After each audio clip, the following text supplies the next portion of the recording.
Il était une fois deux hommes jaloux, pas très loin d'ici, entre Pontivy et Gouerne. Leur famille était fâchée depuis tellement longtemps que plus personne ne savait pourquoi ils étaient fâchés.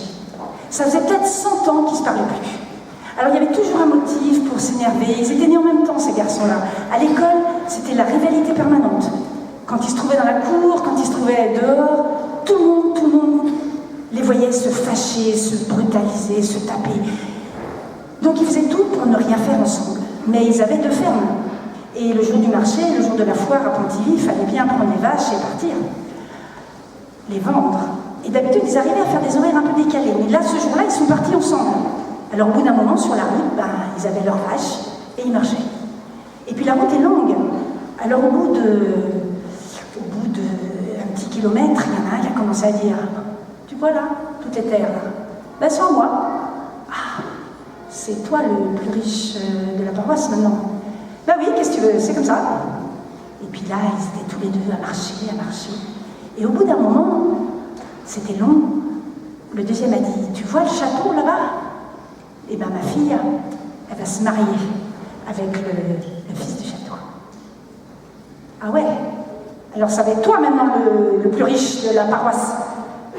Pas moi, ma fille, mais d'accord. Et les voilà qui continuent, qui vont marcher. Et ils n'avaient pas vu que derrière eux, il y avait un grand homme habillé en blanc, un peu étrange, qui les suivait. Et au bout d'un moment, il leur dit « Hé, vous pourriez m'aider? Il faut que j'aille à la chapelle de Tchelven.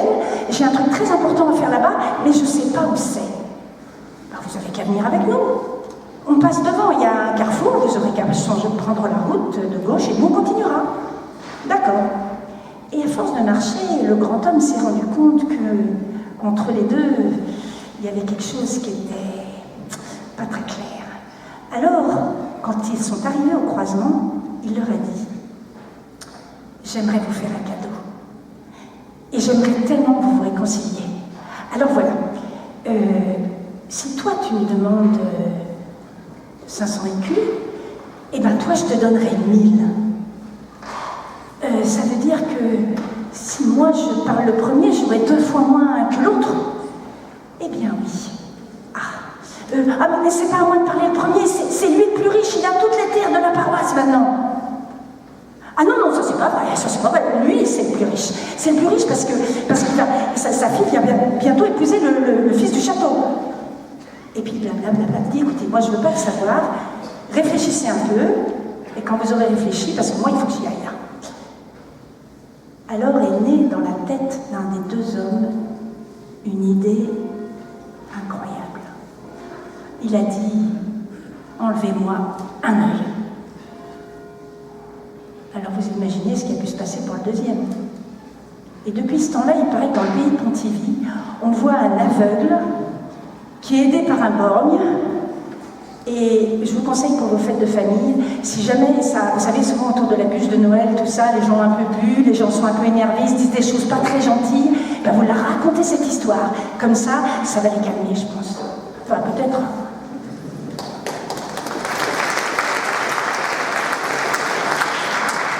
Malheur aux filles qui s'abandonnent entre les mains d'un bambocheur.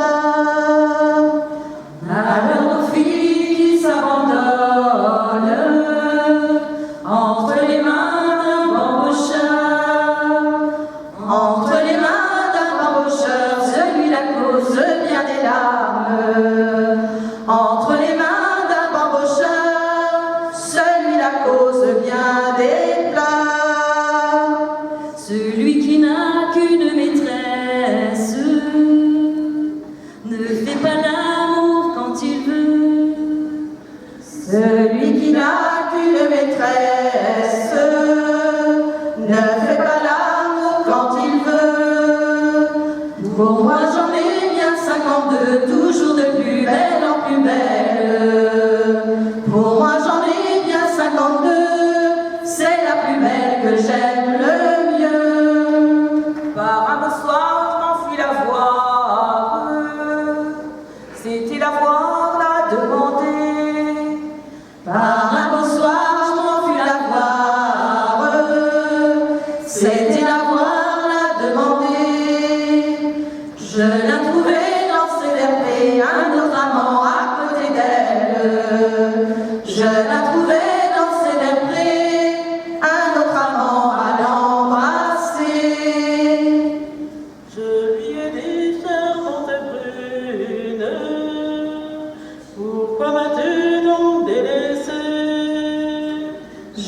lui ai dit, charmante brune, pourquoi m'as-tu donc délaissé? Pourquoi m'as-tu donc délaissé après m'avoir fait des promesses?